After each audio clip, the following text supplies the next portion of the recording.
Hello friends, welcome to Kulanjiyappa IAS Academy. இன்னைக்கு நம்ம Tnpsc or UPSC mains related current affairs discuss பண்ணுவோம். வாங்க டிஸ்கஷனுக்கு பார்க்கலாம். இன்னைக்கு டாபிக் பார்த்தீங்கன்னா lessons from Russia for India. அதாவது நம்மளுக்கு தெரியும் இந்தியா ரஷ்யா யுக்ரைனோட போர் நடந்து போயிருக்கிறதுனால அந்த போர்னால் ஏற்பட்ட விளைவுகள் என்ன, இந்தியாவை எப்படி இந்த போர் வந்து நம்மளை ரொம்ப அஃபெக்ட் பண்ணுச்சு, அப்புறம் இந்த பாடங்கள் இந்த யுக்ரைன் ரஷ்யா போர்கிட்டேருந்து நம்ம இந்தியா என்ன பாடத்தை கற்றுக்கணும், இதை பற்றி தான் நம்ம டீட்டெயில் டிஸ்கஸ் பண்ண போகிறோம். வாங்க டிஸ்கஷனுக்கு போகலாம். அண்ட் இந்த டாபிக் வந்து ரொம்ப முக்கியம். ஏன்னா இப்போ டிஎன்பிஎஸ்சி ஆகட்டும் யூபிஎஸ்சி ஆகட்டும் இது வந்து கரண்ட் அஃபேர்ஸில் டெஃபினட்டாக கேட்குறதுக்கான வாய்ப்புகள் ரொம்ப அதிகமாக இருக்கும். ப்ளீஸ் இந்த டாப்பிக்கு ரொம்ப அதிகமாக ஃபோக்கஸ் பண்ணுங்கள். Russia's invasion of Ukraine has had many impacts, but one area which merits more attention is whether it has produced effects sufficient to alter our understanding of warfare. There are some key takeaways which have implications for the Indian military, which uses a significant amount of Russian origin weapon systems. இந்த Ukraine Russia போரில் வந்து இராணுவங்க அந்தந்த நாட்டோட Ukraine and ரஷ்யாவோட நாட்டின் இராணுவத்தின் தான் நல்லா மோதுறாங்க அவங்க. இது வந்து இந்தியாவுக்கு வந்து மிகவும் முக்கியத்துவமாக இருந்தது. ஏன் கேட்டிங்கன்னா, இந்த இந்தியா இராணுவத்தில் இருக்க மிகப்பெரிய வெப்பன்ஸு, ஆர்ட்டிலரி, கன்ஸு, அந்த மாதிரி நிறைய டிஃபென்ஸ் எக்யூப்மெண்ட்ஸ் வெப்பன்ஸ்லாம் நம்ம வந்து ரஷ்யா கிட்டேருந்து தான் நம்ம பர்ச்சேஸ் பண்ணுறோம். அதனால இது வந்து ரொம்ப மிகப்பெரிய விளைவு இந்தியாவுக்கு தரும். அதை பற்றி டிஸ்கஸ் பண்ணுவோம். இந்த முக்கியமாக இந்த டிஃபென்ஸ் ரிலேட்டடாக என்ன நம்ம எடுத்துக்கணும்னா, the key takeaway for India from Russia's unimpressive military performance is to invest more in sensors, electronic warfare, greater digitization, satellite communications and unmanned systems, not just for reconnaissance and surveillance but also attack missions.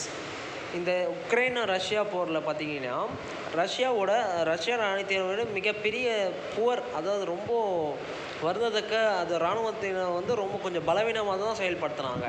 இது வந்து இந்தியாவை வந்து மிகவும் கவனம் செலுத்துகிறோம். ஏன்னா India வந்து கிட்டத்தட்ட 80% வந்து ரஷ்யா கிட்டேருந்து தான் நம்மளோட அணு ஆயுதத்தெல்லாம் நம்ம இப்போ வாங்குகிறோமே, இம்போர்ட் பண்ணுறோம் நம்ம மேக்ஸிமம். அதே மாதிரி இந்த ரஷ்யா பார்த்தீங்கன்னா அவங்க வந்து இந்த முக்கியமான துறைகளில் வந்து மிகவும் பின்தங்கி தான் இருந்திருக்காங்க. அவங்க இராணுவம் சேட்டலைட் கம்யூனிகேஷன் எடுத்துக்க வேண்டியதான். அதுக்கப்புறம் இது உளவுத்துறை, ரெக்கனைசன்ஸ்னால் உளவுத்துறை, சர்வேலன்ஸ்னால் கண்காணிப்பு, இந்த மாதிரி சிஸ்டம்ஸில் வந்து ரஷ்யா மிகவும் பின்தங்கி தான் இருந்தது யுக்ரைன் இராணுவத்தோட கம்பேர் பண்ண சொல்ல. இதனால் இந்தியா கொஞ்சம் வெளிப்போட இருக்கணும். ஏன்னா அதோட இராணுவத்தை இந்தியா இராணுவத்தை மேம்படுத்துறதுக்கு மிக முக்கியமான ஒரு பாயிண்ட்டாக இருக்கும் இது. This does not require dispensing with legacy platforms, but rather making them more lethal and effective. India will also need greater missile forces to enhance its offensive capability.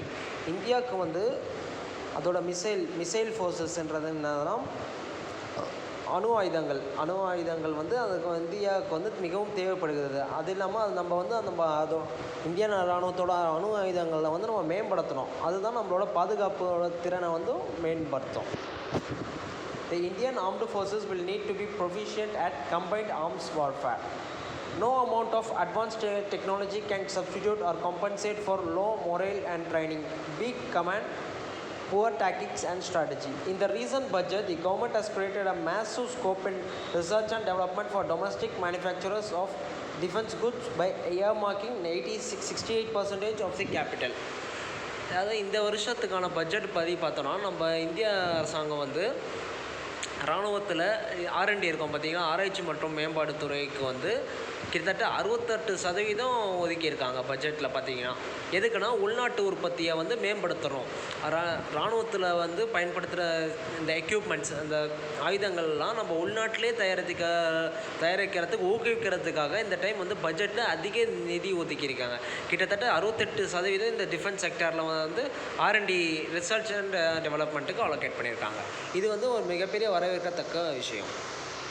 The Defense Ministry has already rolled out new schemes for promoting research and has been careful about doing it independently and not through the Defense Research and Development Organization. Modern warfare is more tech-friendly. Therefore, massive investments to boost technology in the world would be one of the essential steps rather than reinventing the old wheel. அதாவது இந்த நவீன போர் வந்து இப்போ வந்து மிகவும் தொழில்நுட்ப நண்பனாக மாறிவிட்டது. இதனால் நம்ம வந்து அதிக முதலீடுகளை வந்து இது தொழில்நுட்பத்தை மேற்கொள்ளணும். அப்படி மேற்கொண்டால் தான் சரியான, அதாவது நம்மளோட போர் திறனும் மேம்படும், நவீன போர் திறன் மேம்படும். 3 claims by proponents. There are at least 3 claims made by proponents that the conflict has heralded a shift in warfare. The first is that the battle tank has been rendered obsolescent because of the highly effective performance of anti-tank missiles such as the American-built Javelin or advanced anti-tank weapon system in visiting destruction upon Russian T-90s. A second claim is that emerging technologies such as cyber and digital technology, artificial intelligence, remotely piloted systems such as unmanned aerial vehicles and space-borne capabilities have rendered obsolescent legacy platforms such as fighter planes, warships and artillery weapons. Emerging technologies cannot be a substitute for legacy platforms. They can at best enhance their performance. அதாவது வளர்ந்து வரும் தொழில்நுட்பங்கள் வந்து மேம்படுத்தணும்னு சொல்கிறாங்க. If precision firepower is to be delivered against adversary targets, legacy systems will matter for launch of ordnance. Emerging technologies can enable better command, control, communication, computers, intelligence, surveillance and reconnaissance, help optimize situational awareness, reduce decision time for commanders from detecting threats to responding to them, and augment sensor to shooter capabilities. Infantry plays a key role in providing protection to any advancing tank column and retaliating when threatened. This doesn't herald a change in warfare, it is just poor tactics. Infantry, அதாவது பீரங்கிகள் வந்து மிகப்பெரிய பங்கை வந்து அளிக்குது இந்திய இராணுவத்தோட பாதுகாப்புக்காக. அதனால் அந்த இன்ஃபன்ட்ரி பீரங்கியை வந்து மேம்படுத்துகிற மாதிரி நம்ம தொழில்நுட்பமும் கொஞ்சம் இணைத்து கொள்ளணும். அப்போ தான் நம்ம இந்திய இராணுவமும் மேம்படும்னு சொல்கிறாங்க. Finally, the failure of the Russians to effectively apply air power botched the invasion from the outset. This has convinced proponents that air power is not consequential. A corollary to this is the low morale among Russian soldiers consisting of a large number of conscripts and poor command. அதாவது இந்த Ukraine Russia போரில் பார்த்தீங்கன்னா அவங்களோட இராணுவத்தினர் வந்து சரியான ஒரு வழிகாட்டுதலே இல்லாமல் தான் செயல்படுத்துனாங்க. யாருன்னா ரஷ்யா. பட் ஆனால் யுக்ரைன் அப்படி இல்லை. அவங்க கொஞ்சம் கன்சிஸ்டண்ட்டாக பண்ணதுனால அவங்க ஓரளவு ரஷ்யா இராணுவம் வந்து யுக்ரைன் இராணுவத்தை விட மிகப்பெரிய இராணுவங்க. அவங்களோட ட்ரைன்டு பர்சனலாக இருக்கட்டும், அவங்களோட ஆஃபீஸர்ஸாக இருக்கட்டும், எல்லாம் ட்ரைன்டு கேட்டர்ஸ் தான் அவங்க. பட் ஆனால் யுக்ரைன் வந்து ரஷ்யா கூட கம்பேர் பண்ண சொல்ல கொஞ்சம் கம்மி தான். பட் ஆனால் அவங்க கன்சிஸ்டண்ட்டாக பண்ணதுனால தான் ரஷ்யா கூட கம்பீட் பண்ண முடிஞ்சுது. பட் ஆனால் ரஷ்யா வந்து அவ்வளோத்துக்கு பண்ணலை. அதனால தான் உக்ரைன் வந்து ரஷ்யா இராணுவத்தில் வந்து சில இடத்துல வந்து அவங்களே வின் பண்ணியிருக்காங்க. அதை நம்ம நியூஸில் கூட பார்த்துருக்கோம். Military effectiveness is critically a function of troop morale and command competence. These two vital variables have very little to do with technology or logistics. அதாவது இராணுவத்தோட செயல்திறனை வந்து எப்படி இருக்கணும்னா ஒரு பகுத்தறிவுக்கேற்ற மாதிரி இருக்கணும். அதாவது ட்ரூப்ஸு இராணுவ வீரர்களுக்கு வந்து கொஞ்சம் பகுத்தறிவாக அவங்க யோசிச்சு கமாண்டை, அதாவது இது வந்து ஒரு கூட்டு முயற்சி தான். இந்தியா இராணுவம் எடுத்துக்கிட்டீங்கனாலே எந்த ஒரு இராணுவம் வந்து அந்த நாட்டுக்கு பாதுகாக்கிறதுக்கு வந்து மிகவும் முக்கியம் வந்து கமாண்ட் அண்ட் கண்ட்ரோல். அதாவது ஆஃபீஸர்ஸ் வந்து சோல்ஜர்ஸுங்க வந்து கொடுக்குற கமாண்டை சோல்ஜர்ஸ் வந்து ஒபே பண்ணணும். அதே மாதிரி அதுக்கு ஆஃபீஸர்ஸும் சரியான டைரெக்ஷனை காமிக்கணும். அப்போ தான் எந்த ஒரு வார் நம்மளை அட்டாக் பண்ண வர மாதிரி இருந்தால் கூட நம்ம வந்து அதை வந்து வின் பண்ணுறோமோ இல்லையோ அதை ஓவர் கம் பண்ணால் நம்மளுக்கான வாய்ப்புகள் நிறைய இருக்கும். இதை தான் சொல்கிறாங்க. மிலிட்ரி எஃபெக்டிவ்னஸை வந்து நம்ம மேம்படுத்தணும், மிலிட்ரி செயல்திறனை மேம்படுத்தணும். Strategic lessons for India from Russia Ukraine crisis. அதாவது ரஷ்யா யுக்ரைன் போர்னால் ஏற்பட்ட நெருக்கடிகள்னால் உலகம் பூரா பாதிக்கப்பட்டது நம்மளுக்கு தெரியும். இதனால் இந்த போர்னால் நம்ம இந்தியா என்னத்தை கற்றுக்கணும்? இப்போ ரஷ்யா போர் ஆரம்பித்ததுலேருந்து நம்ம இந்தியாவாகட்டும், நம்ம த்ரூ அவுட் தி வேர்ல்டாக இருக்கட்டும், இன்ஃப்ளேஷன் அதிகமாகிடுச்சு. இன்ஃப்ளேஷனாக பணவீக்கம் அதிகமாகிடுச்சு. அதே மாதிரி க்ரூட் ஆயிலோட விலை அதிகமாகிடுச்சு. ஏன்னா யுக்ரைன் ரஷ்யா இவங்க இந்த 2 நாடுகள் தான் உலகத்துக்கே க்ரூட் ஆயிலெலாம் சப்ளை பண்ணுறாங்க. நம்மளுக்கு தெரியும், இது நம்மளுக்கே தெரியும். நம்மளோட இப்போ எண்ணெய் பொருள் அதிகமானதுனால எல்லா ஐட்டமும் நம்மளுக்கு வந்து அதிகமாச்சு. காய்கறி விலை அதிகமாச்சு, சாப்பாடு விலை அதிகமாச்சு. இந்த போகிறனால நம்ம பார்க்குறோம். அப்போலாம் பார்த்துக்கோங்க, ஒரு உலகத்தில் ஒரு 2 நாடுகளுக்கிடையே நடக்கிற சண்டைனால எப்படி ஒரு உலகத்தில் இருக்க எல்லா நாடுகளும் பாதிக்கப்படுறாங்க. நம்ம இதை வந்து ஒரு ஜியோ பொலிட்டிக்கல் பெர்ஸ்பெக்டிவ்லையும் நம்ம படித்தோன்னா நம்மளுக்கு கிளாரிட்டியோடு இந்த நியூஸ் படிக்க முடியும். இதனால் நம்மளுக்கு வந்து ஒரு கிளாரிட்டியோட எக்ஸாமினேஷனில் இந்த மாதிரி கொஸ்டின் ரிலேட்டாக கேட்க சொல்ல நம்ம ஈஸியாக கனெக்ட் பண்ணி எழுதலாம். இப்போ யுக்ரைன் ரஷ்யா போகிறனால இந்தியாவுக்கு வந்து என்ன விளைவுகள் ஏற்பட்டது கேட்டிங்கன்னா, இப்போ நம்ம டிஸ்கஸ் பண்ணோம் பார்த்தீங்களா, எப்படி க்ரூட் ஆயிலோட ப்ரைஸ் அதிகமாச்சு, இன்ஃப்ளேஷன் அதிகமாச்சு, த்ரூ அவுட் தி வேர்ல்டு எப்படி அஃபெக்ட் ஆச்சு, இதனால் நிறைய பேருங்க பாவர்ட்டியில் வறுமையில் என்ட்ராயிட்டாங்க, அங்கரில் நிறைய பேருங்க சஃபர் ஆகிறாங்க. இந்த மாதிரி இஷ்யூஸ்லாம் நம்ம கோட் பண்ண சொல்ல நம்ம ஆன்சர் ரைட்டிங் வந்து கண்டிப்பாக என்ஹான்ஸ் ஆகும். ஸோ தட் நிறைய மார்க்ஸ் நம்மளுக்கு கிடைக்கவும் வாய்ப்பு இருக்கும். வாங்க நம்ம இப்போதைக்கு strategic lessons for India from Ukraine Russia crisis என்னன்னு படிப்போம். The Russia-Ukraine conflict has been an eye-opener for the rest of the world and India. First and foremost, by now, India must have understood that nobody would come to help India in case military tensions get out of hand without east neighbor China. A similar case is advantageous to India if Pakistan and our western neighbors start acting up, and the West is not likely to enter into war with China for India's sake. While a lot of international condemnation is expected, as is happening against Russia, nobody would provide military support or enter into war for another country's sake. இப்போ hello தோஸ்தோ, நம்மளுக்கு தெரியும், இப்போ Russia Ukraine போகிறப்ப மிகப்பெரிய நாடுகள் United ஸ்டேட்ஸாக இருக்கட்டும், United கிங்டமாக இருக்கட்டும், இந்த மாதிரி நிறைய ஃப்ரான்ஸ், இந்த மாதிரி நிறைய கண்ட்ரிஸ் வந்து ரஷ்யாவுக்கு எதிராக குரல் கொடுத்தாங்க. பட் ஆனால் இந்தியா கிட்டத்தட்ட இந்த ஐநா சபையில் வந்து ரஷ்யாவுக்கு எதிரான சில தீர்மானங்களை கூட கொண்டு வந்தாங்க. பல நாடுகள் வந்து ரஷ்யாவுக்கு அகென்ஸ்டாக ஆக்டும் பண்ணாங்க. சாங்ஷன்ஸ் யூஎஸ் வந்து யுனைடெட் ஸ்டேட்ஸ் வந்து ரஷ்யாவுக்கு எதிராக பொருளாதார தடைகளும் போட்டாங்க. பட் ஆனால் இந்தியா வந்து என்ன நிலைப்பாடு எடுத்தாங்கன்னா, ஐநா சபையோட தீர்மானத்தில் அவங்க வந்து பார்ட்டிசிபேட்டே பண்ணலை. அவங்க இந்தியன் கவர்மெண்ட்டு கேட்டது அவங்க என்ன சொன்னாங்கன்னா, இது வந்து ஒரு நியூட்ரல் ஸ்டாண்டு, இது வந்து நடுநிலைமை. ஏன்னா நம்ம வந்து ரஷ்யா கிட்ட நிறைய விஷயத்தில் டிபெண்டாக இருக்கும். இந்த ஒரு ரீசனுக்காக தான் நம்ம அந்த ஸ்டாண்ட்ஸும் எடுத்திருக்கோம். ஏன்னா இது வந்து ஜியோ பொலிட்டிக்கல் இஷ்யூனால இந்தியா இப்படி ஒரு நியூட்ரல் ஸ்டாண்ட் எடுத்தது இது ஒரு வரவேற்கத்தக்க விஷயந்தான். இதை வந்து நிறைய நாடுகளும் இந்தியாவை பாராட்டியிருக்காங்க, நம்மளுக்கு தெரியும். ஃபார் எக்ஸாம்பிள், பாகிஸ்தானே இந்தியாவை வந்து பாராட்டிச்சு இந்த இஷ்யூவில். இந்தியா வந்து யுக்ரைன் ரஷ்யா வாரில் வந்து நியூட்ரல் ஸ்டாண்ட் எடுத்ததுக்கு. On similar lines, even though Russia has been a close ally of India for decades, the growing proximity between Russia and China is public. Therefore, any possibility of Russia playing the active role of a mediator between China and India is unlikely. Moreover, even though India has succeeded in a neutral global stand until now, it might not be able to continue for this for long. US, Russia and China are amongst the most substantial powers, and even if India does not join a bloc, it would have to accept which country it was closer to.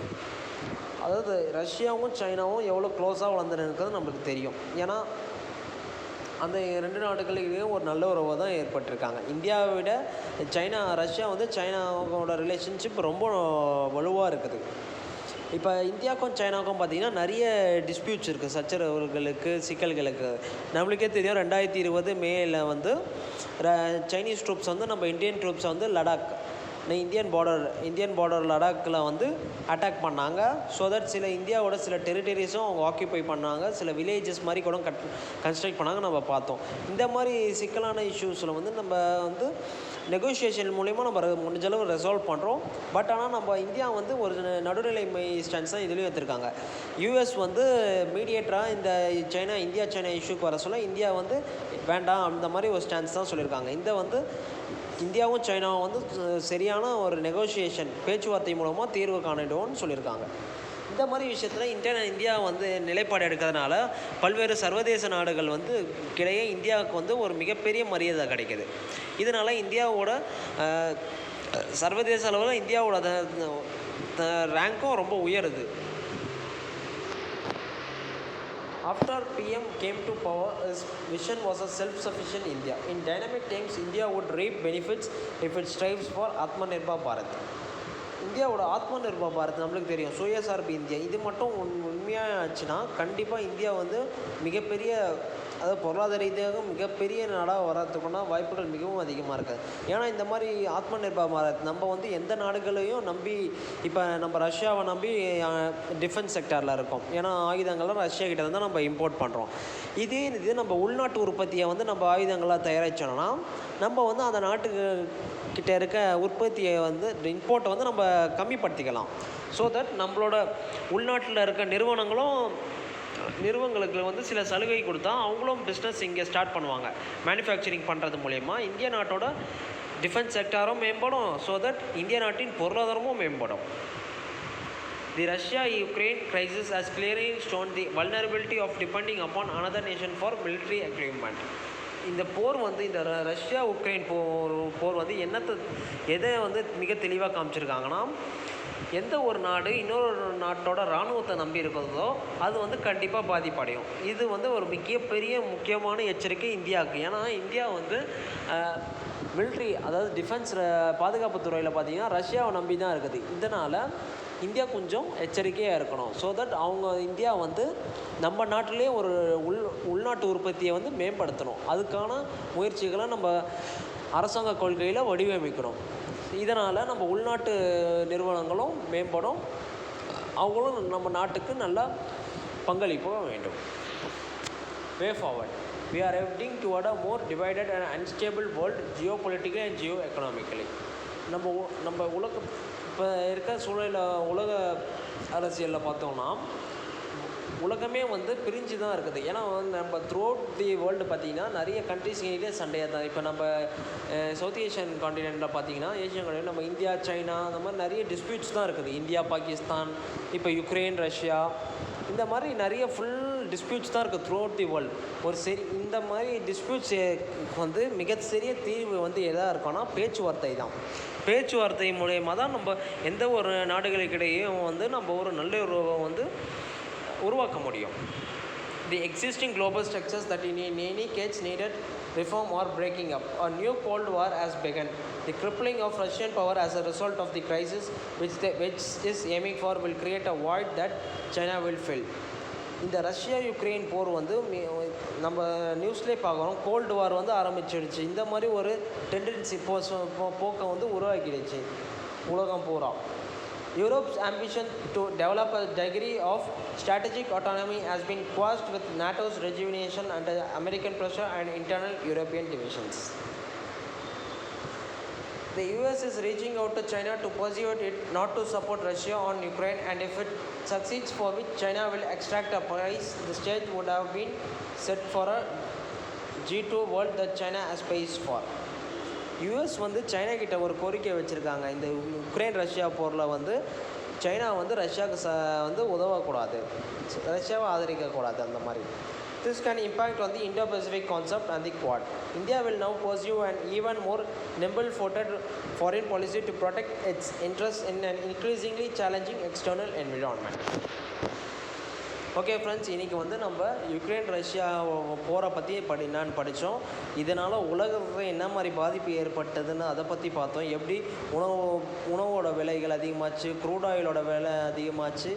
இதனால் India வந்து இந்த Ukraine Russia போரில் எப்படி நம்மளோட பாதுகாப்புத்துறை இராணுவத்தை வந்து மேம்படுத்துறதுக்கான முயற்சிகள் மேற்கொண்டோம். இதை பற்றி நம்ம டிஸ்கஸ் பண்ணோம். அதே மாதிரி எந்த ஒரு நாடும் இன்னொரு நாட்டோட இராணுவத்தை நம்பி இருக்கக்கூடாது.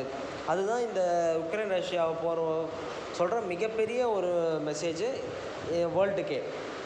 இதை பற்றி பார்த்தோம் நம்ம. அதுக்கப்புறம் வேர்ல்டு லெவலில் எந்த மாதிரி டிஸ்பியூட்ஸ்லாம் இருக்க கண்ட்ரிஸ் கிடையாது, இதை பற்றியும் நம்ம டிஸ்கஸ் பண்ணோம். இந்த கண்டென்ட் உங்களுக்கு போதுமான அளவு இருக்கும். நீங்கள் வந்து இன்டர்நேஷ்னல் ரிலேஷன்ஸ் ரிலேட்டட் டிஎன்பிஎஸ்சி ஒரு யூபிஎஸ்சியில் வந்து கண்டிப்பாக இந்த மாதிரி கொஸ்டின்ஸ் கேட்பாங்க. நம்ம டிஸ்கஸ் பண்ண பாயிண்ட்ஸை நீங்கள் ஞாபகம் வச்சு நோட் பண்ணி வச்சுக்கோங்க. ப்ளஸ் நம்ம கொடுத்துருக்க கண்டென்ட்டையும் நீங்கள் வச்சுக்கோங்க ரெஃபரன்ஸுக்கு. டிஸ்கிரிப்ஷன் கீழே இந்த கண்டென்ட்கான பிடிஎஃப் கூட இருக்குது, நீங்கள் பார்த்துட்டு அன்லோட் பண்ணிக்கலாம். இன்றைக்கான ப்ராக்டிஸ் கொஸ்டின் பார்த்தீங்கன்னா, what lessons India can learn from the ongoing Ukraine-Russia war? இந்த கொஸ்டினுக்கு 250 வேர்ட்ஸ்க்கு ஆன்சர் எழுதிட்டு கீழே இருக்க மெயில் ஐடிக்கு சென்ட் பண்ணுங்கள். KIA@currentaffairs@gmail.com. ஹோப் ஃப்ரெண்ட்ஸ் இன்னைக்கான டிஸ்கஷன் உங்களுக்கு ஹெல்ப்ஃபுல்லாக இருக்கும்னு நினைக்கிறேன். தேங்க்யூ ஃப்ரெண்ட்ஸ் ஃபார் வாட்சிங் the video. Let's you all in the next video. Thank you friends.